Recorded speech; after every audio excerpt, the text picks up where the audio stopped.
Hey folks, this is Angella and Leslie. We are two besties since 1977, and we have conversations that invite you to think deeply and act boldly. And welcome to our channel. Today we're going to be talking about a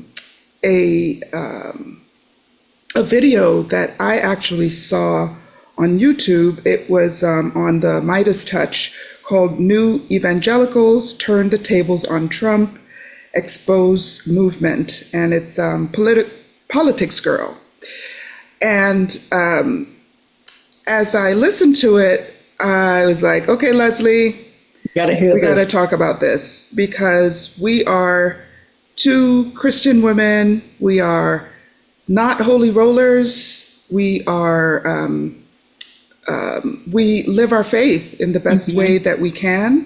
Yeah. And we see Christ in, I think, in a much different way than some of what we are seeing showing up in the world right now. And so when I saw this video, and then when Leslie saw it, she agreed that it's something that it was a good opportunity for us to engage in the dialogue about this. And share some of our comments. Exactly. So the three specific parts of the video that we're going to be talking about, one is there was an analogy used of the Christian faith being like a mansion with many rooms. And that really resonated for us, because we come to our faith in very different ways. So we're going to be talking about how we came to be Christian women in our adulthood. We're going to be talking about church hurt and hypocrisy in the ways that we've experienced them, and our thoughts about that. And we're going to be talking about the idea, belief, it could be fact, I don't know, that Christians vote Republican. We know it's not a fact with us, so we wanted to talk about that. So those are the three things that we're going to be talking about, and they kind of came up in a different form in the video, but it's what triggered us to say, let's bring it to the people. That's true. So if any of these topics appeal to you, or you find interesting, or you might think that any of your friends would find it interesting, or you just want to say, who are these 60-plus-year-old chicks who have been friends for nearly a half a century? I want to hear what else they have to say. Please press like and subscribe to our channel. It really helps us, and we bring interesting conversations to you. Awesome. Thank you, Leslie. All right. So we're going to jump in. And, I didn't get the gentleman's name. I am so sorry. I'm going to try to find it so I can refer to him by name. But he talked about his name is, I'm going to give it to you. I'm going to give it to you right now. His name is Tim Whitaker. He's the founder of the New Evangelicals. And he talked about the fact that his faith tradition was in a very kind of strict evangelical framing. Everyone who doesn't believe the things that we believe are damned to hell. And he described it as kind of being in the basement of a mansion with many rooms. And you're told that if you go up those stairs, first of all, never go up the stairs. But if you go up those stairs, don't look up there. Yeah. That's where evil is.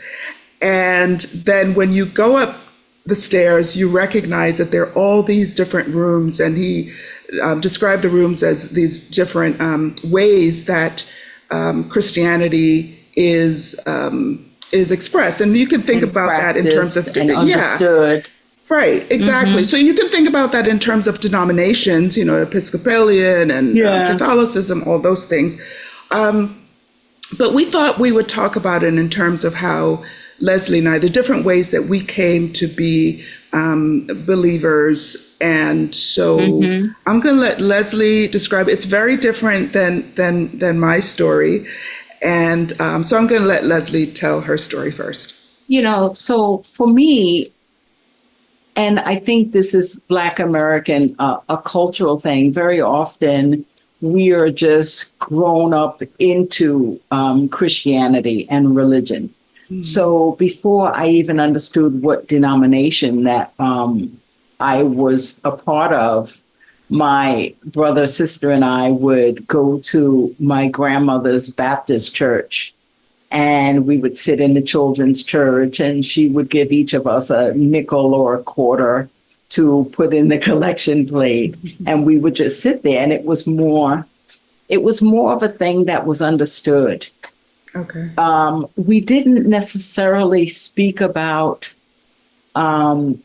too much of the Bible at home from Monday through Saturday. There was always the white Jesus on the crucifix in every home I lived in. And we just knew that when it came time for Sunday, it was time to get your hair pressed and wear your dress and go to church, where very often you sweated out your curls and came home and had a great fish and grits, Sunday breakfast, at Nanalina's house. Savory grits, not sweet grits, savory grits. No savory, no sweet grits. But I think in summation, I grew up as a more ritualistic thing that you just did. We didn't really stress understanding the Bible more than perhaps the 10 Commandments. And I always remember my mother saying, as she was raised first Catholic, that you don't question the Lord.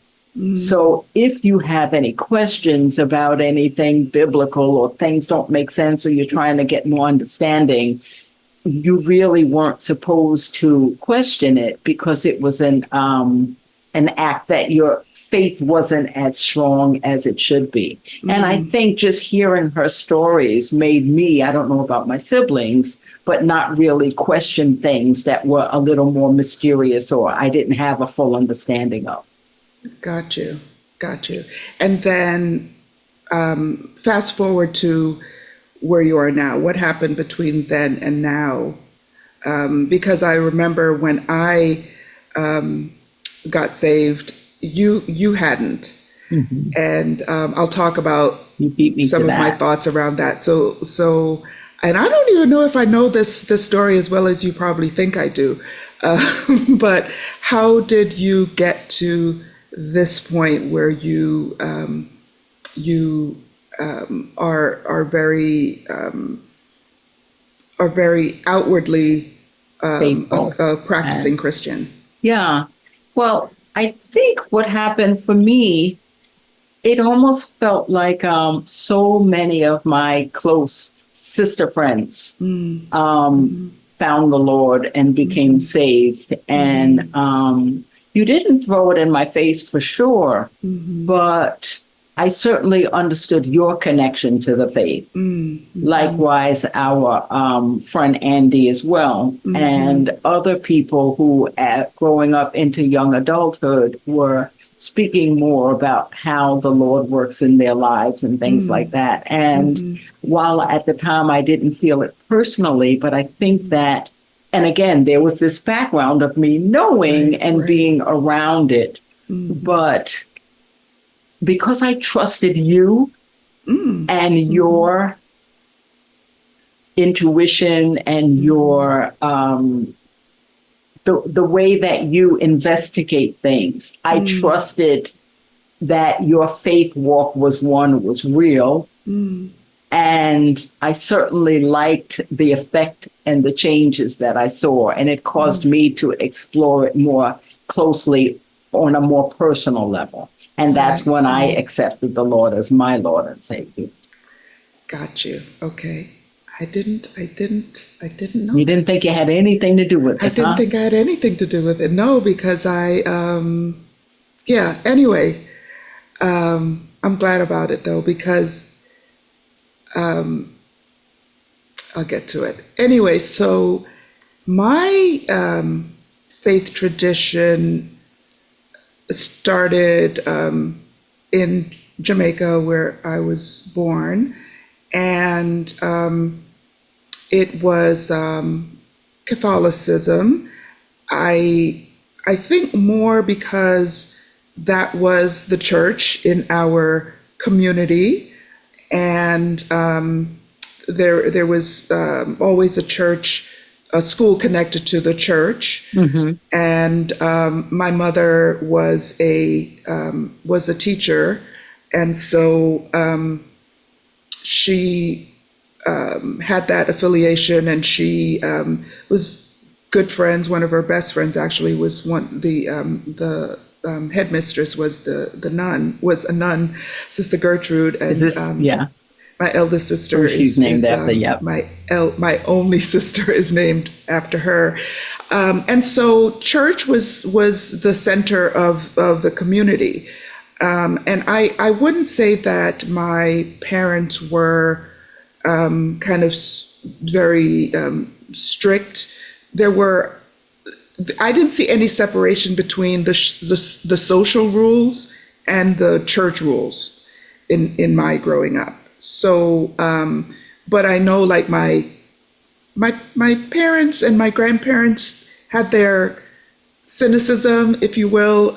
They saw the value of church, but I wouldn't say that I felt any kind of other than just living in this small town, church being the center, and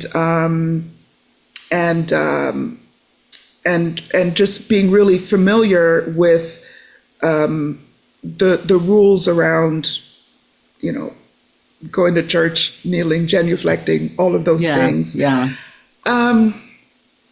And then when I came to the States, my mom actually would take us to different churches. I remember I don't know that we went to church every Sunday, but I remember that she would take us to different types of churches. I remember one day, it was bitter cold. I don't know. To me, it felt colder then than it has ever felt.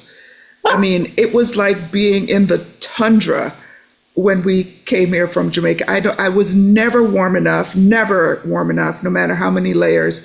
And I remember one Sunday, she allowed us to wear long pants to church, which, was not done. It must have been really cold then. It was right? so cold. And I remember they were plaid, and they had You cuffs even on remember them. what they wore? I remember exactly, because it was so uncommon. And I was so grateful. So I've always felt like my mom liked us to be grounded in a set of kind of social norms, if you will. But I wouldn't say that mommy was super religious or anything like that. My mother was too pragmatic to be that. And then as I got older, and I'm going to kind of fast forward to becoming a parent, I was going through a lot of difficulty in my marriage to my children's father. And I remember that, and I also wanted my children to have that grounding. Sure. Also. And so when my eldest was, I don't know, maybe they were 2 or so. Yes, because the second was maybe 5 months old or something like that. And I decided that I wanted to practice and learn more about Christianity, and I joined an AME church. And okay. I'm not sure if I knew that. Yeah, so that's where they both, my first 2 children got baptized there. And I remember a friend of mine We were friends. We met at JP Morgan. We became fast friends. And he came to the christening, and he said, he mentioned this other church, and that he would hear on the radio. He lived in Brooklyn. We were in New Jersey at this time. And so he mentioned this church. And then one particular day, it got really bad at home. It was on a Sunday. I'd gotten a phone call about some shenanigans going on with my then husband. And I remembered this other church that he mentioned to me. And so I went online somehow, or I don't know if he'd give me a card, or somehow I knew how to church. And but it stayed in the back of your mind at the time. It stayed in there. It stayed in there. And so I packed up, and I was like, listen, I'm going to church. This is not gonna, I could feel that I was being pulled to not go, and I was fighting against that. Because it was going to be so easy for me to say no, give in to my sadness and whatever. So packed up the kids, went to the church, and the first thing I noticed is that, I'm used to going into a big church building, whatever, and it was in a industrial park. I was like, what the what? Wait a minute. And then as we got out of the car, I remembered seeing some bikers, leather, white men and women, tattoos, the whole thing. And they're getting off their bikes with their Bibles, under their arm. Yeah. And I'm like, what the heck did Fred get me? What is going on here? Doilies on the head. The white gloves.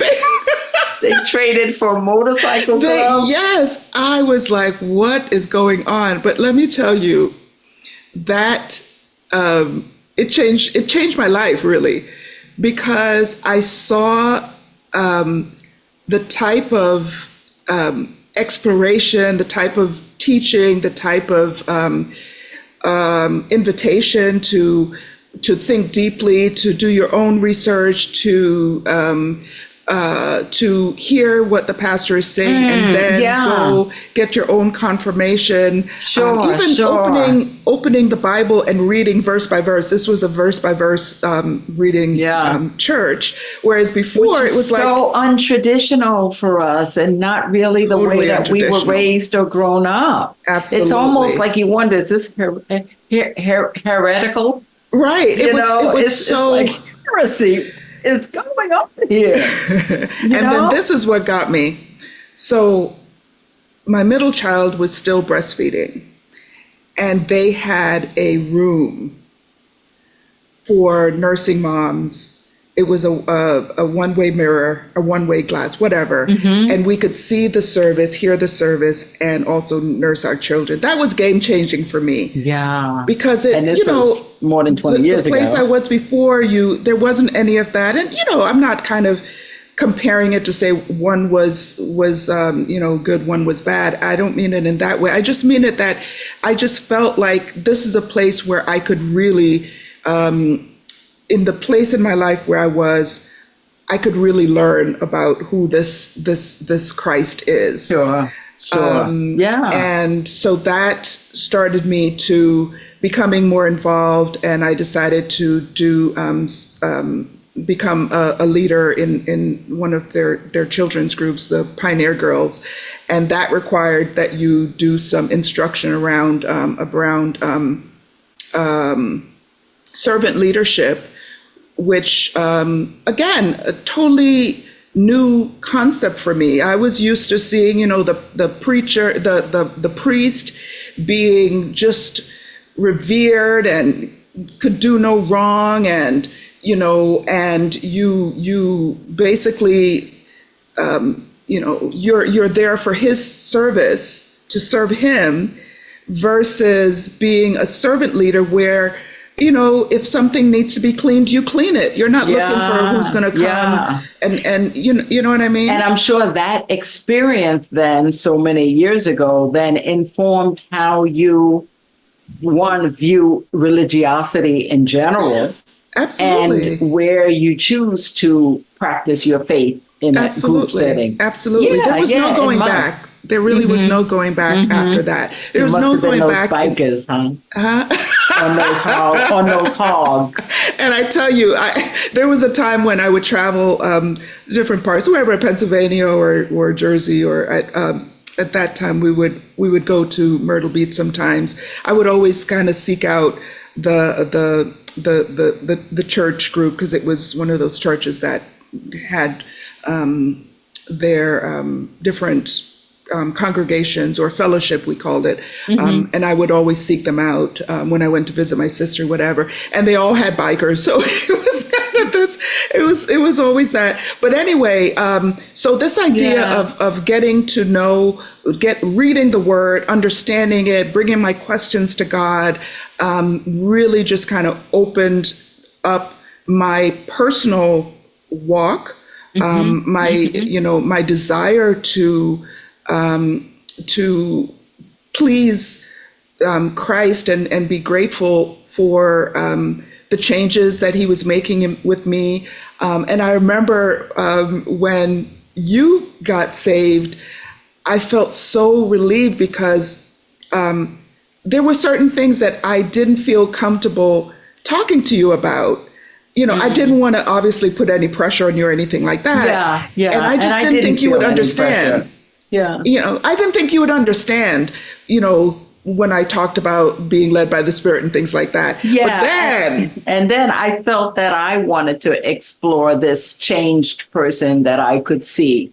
And here we are. Yeah. It was a beautiful thing. Wow. But let me tell you, it was like, I can talk about anything now. Really, it was like a next level of our friendship. And we do. We're going to need to bring a whole other recording about this, because for sure.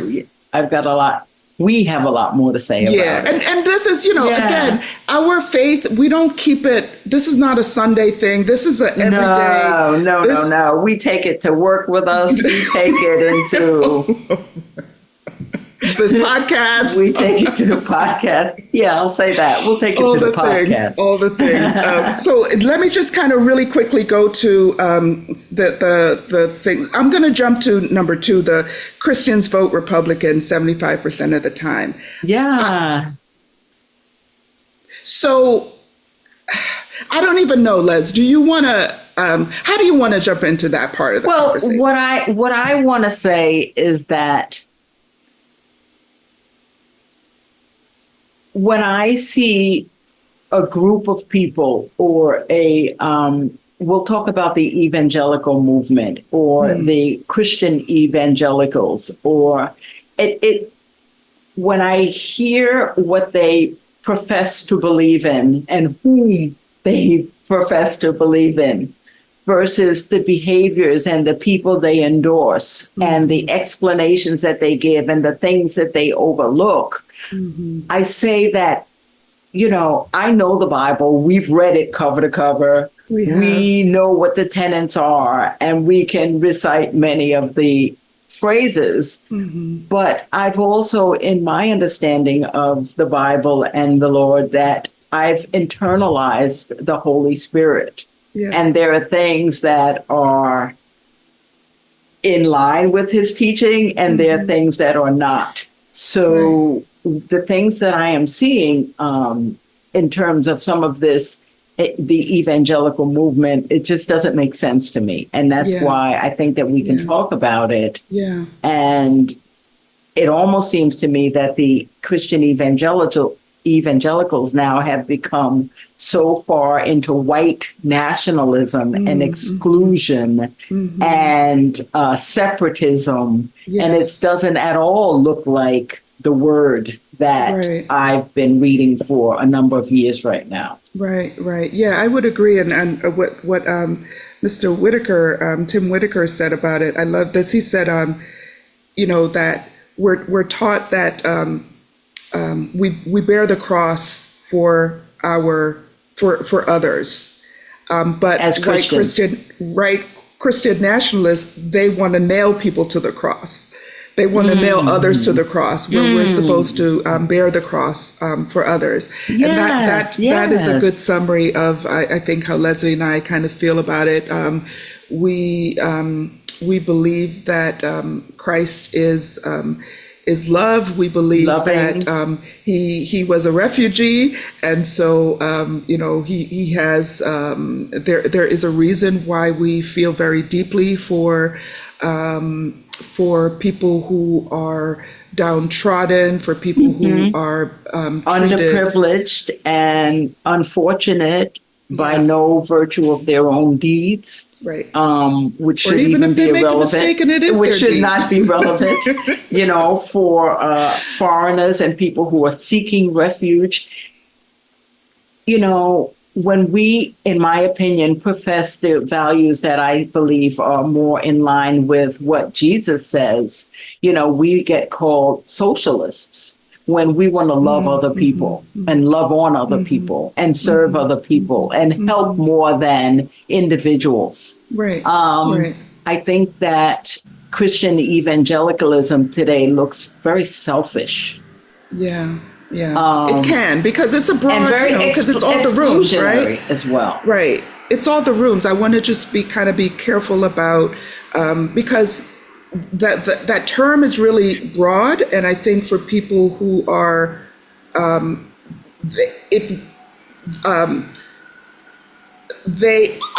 feel like I'm a Christian evangelist, but my evangelism is that I live a life that makes people see Christ in me, and that's how I evangelize, right? I don't do it by sitting on the corner, stand on the corner. Some people, that's their way. So, but as Assisi says, we are charged to preach the gospel, and if necessary, use words. That's right, Saint Francis of Assisi. Yes, that's right. Ooh, very good, Les. Very good. Very good. But I'll tell you, it's almost like I look at it the way that that people have captured the word marriage. Yeah.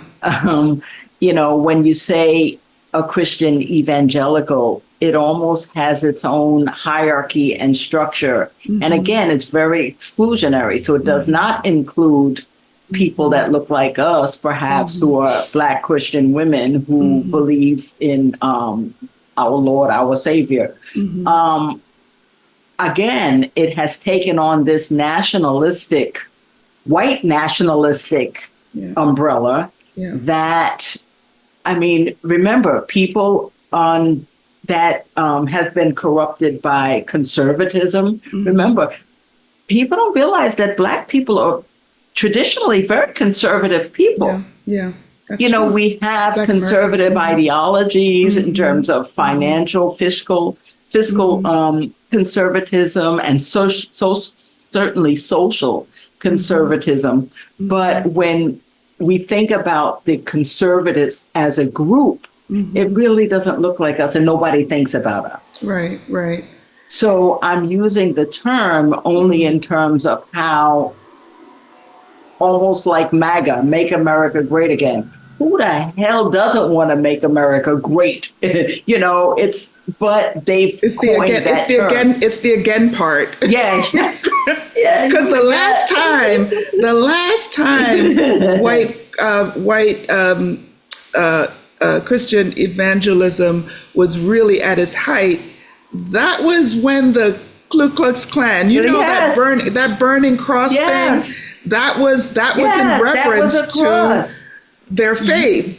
That was in reference to their faith. So don't think for a moment that there isn't a very, very, very dark, criminal, wicked side and not of how just people during practice Christianity. Jim Crow and when the Ku Klux Klan was here terrorizing people. In fact, they still are. People don't realize that. But when I was in Ghana some years ago, I told you I went to Elmina Castle, where was one of the places that the enslaved people were left Africa to come to America. And I would actually see the dungeons and the cells of where they were held prior to getting on the ships. And in every room, there was the inscription of biblical scriptures. Wow. And under were the quarters of the masters or whomever, with their rooms for their Bibles and their churches and things like that. So they were very intertwined and specifically chose verses that subjugated others. Right. And I suppose left out those love thy neighbor verses. No, they were irrelevant. Part. We don't need that. And of course, there was a very different slave Bible than what the white folks taught. I don't know. They're cutting the grass, so hopefully it's not very loud. It's okay. We want grass cut. We're coming up on time, but the other thing I wanted to talk about really quickly, you're the timekeeper, Les, so you have to say, we did want to talk about church hurt and hypocrisy, but I don't know if we have time this time. Do we have time? Yeah, we do. We have some time. A few minutes. Okay, so on this topic, I know that there are people who have had deep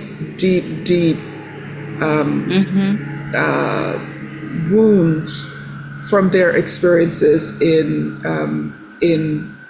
churches, and I wouldn't say that my experience comes anywhere close to that, but coming from this type of fellowship that I described, and I continue to, even when I moved from New Jersey to North Carolina, I sought out and God directed me to a church that was within that structure, and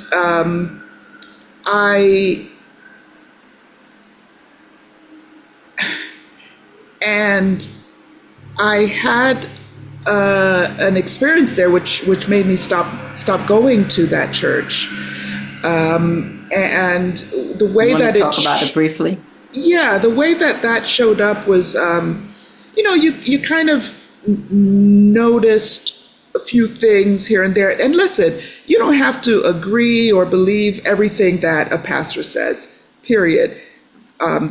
We're all human beings, and even if a pastor is called, this is my belief, even if a pastor is called to the pulpit, it doesn't mean that they are perfect and they don't make right, because they're human beings. Exactly. We understand that. Gone are the days where the scripture was held by the pastor and no one else had access to it. We all have access to it in all different forms, and you can do your own stuff. So it wasn't ever my expectation that I would believe, or I would kind of endorse is probably a better word. And so, but there were just a few things that would make me kind of uncomfortable. And, and what I noticed, and this is a Black man, and what I would notice is that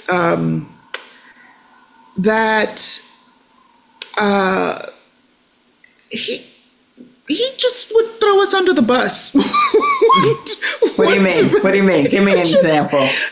Well, I'll just kind of say the thing that kind of brought it to a head. This was like the first big thing, is when was that the George Floyd? It was when George Floyd, and the way that he murdered, reacted to how Black people and other people who felt outraged and just hurt to the core about what happened and how he was murdered, and the way that he talked about it from the pulpit, it was just like, what?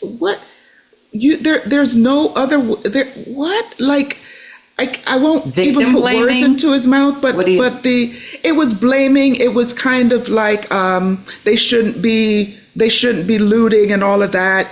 I mean, you can talk about that and then talk about this, right? You can kind of frame it in such a way that people get a broader understanding versus just this kind of very, very narrow. He spoke about it in a way that there was almost there's no justification for people behaving that way and being so kind of angered.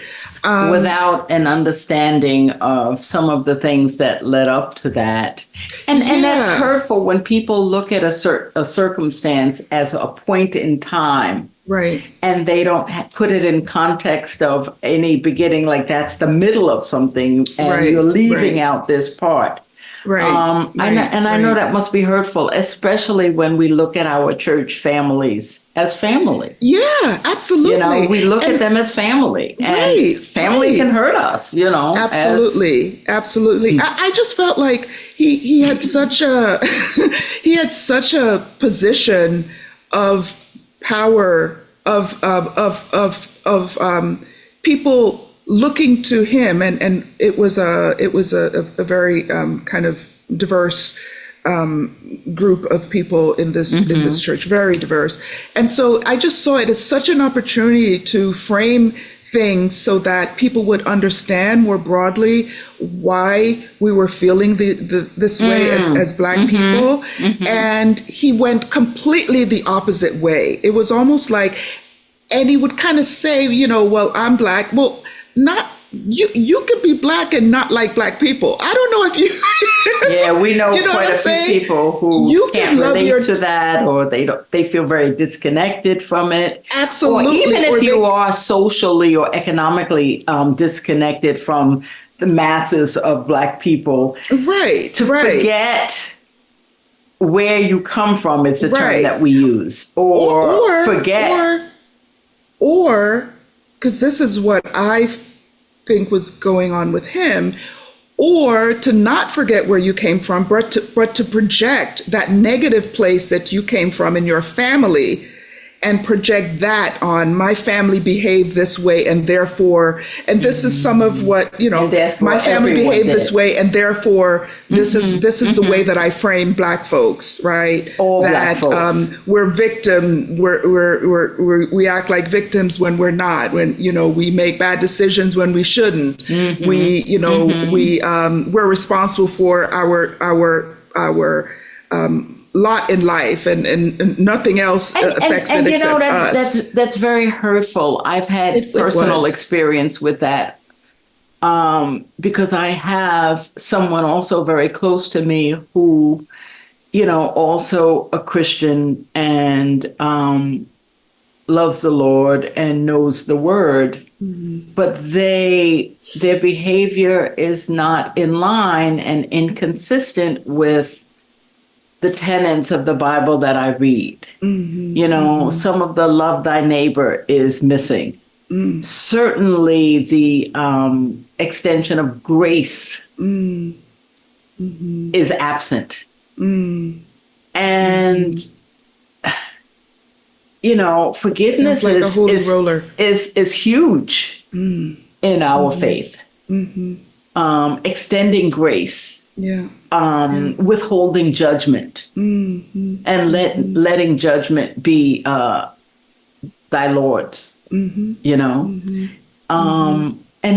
no one is without sin. But when you castigate those who may be less fortunate or in different circumstances, I have difficulty with that. Yeah, for sure. And it doesn't matter then to me how many verses you can recite and how many times or how often you carry the word in your hand. If you're not living, the Bible is a living document. So that was the first, difficult. And then there were a few other things that just every time I would kind of, I get that, grace. I'm not going to agree with everything. And then I would kind of get in that space where I'm kind of mentally back, and then something else and something else. And so I think it kind of, there was a protest at a pregnancy, what do they call it? It might have been a Planned Parenthood or something like that, and some of the church members went there, and there was a recording of it, or it was alive maybe, and he pointed out how many Black people were in the waiting room. You know, see what I mean? He was like, look at him, see what I mean? And I was like, what the hell? What are you doing? What are you doing? What are you doing? And so that was like the end of it for me. I just couldn't, and you know, some things came out after that, but those things, you know, I'm not into like the gossipy stuff at all. Whether it's true or not, I don't know, but that's not what was the thing for me. It was just when I saw that there wasn't a separation between his personal experience and the ways that I think a pastor should lead the congregation. Yeah. And then once you experience that, and I'll just be very personal here, that it becomes very difficult. You have to really stay fast into who you are following. Yeah. You know, whose counsel you choose to follow and to take to be the gospel. You know, because you listen to people, and in this case, your pastor, and you set him up to have a certain standard. Yeah. And when they let you down, you wonder, is it, am I questioning the faith? Or am I in disagreement with this person who is our leader? It's a personal problem, not a faith problem. And you got to remind yourself of that. I know I've done that for me. So glad you said that. And that's probably a good place to wrap this up, that no one can come between us and our Savior Christ. No one. There is no, it's just not possible. We know that there's a difference between human beings and God. And I thank God for that. I thank God for not anchoring, you know, our lives, faith journeys around a to person. People. Yeah, you know what I mean. And not that could separate us. Yeah. Yeah. So, but it's pervasive. It's what now? It's pervasive. It's a problem. And especially when, again, as we look at our political scene, which is very sad, and the people who lead the political parties and look at human beings as the next savior, as the, you know, our only hope. Right. And in terms God's of person. You know. What? Oh, it's so. And then, let's not get started. Anyway, hey, Bestie, thank you. Hey, babe, thank you. This was good. Thank you guys for listening. Don't forget to like and subscribe if you want to hear more from Leslie and Angella. Thanks for listening. All right, guys. See you next time.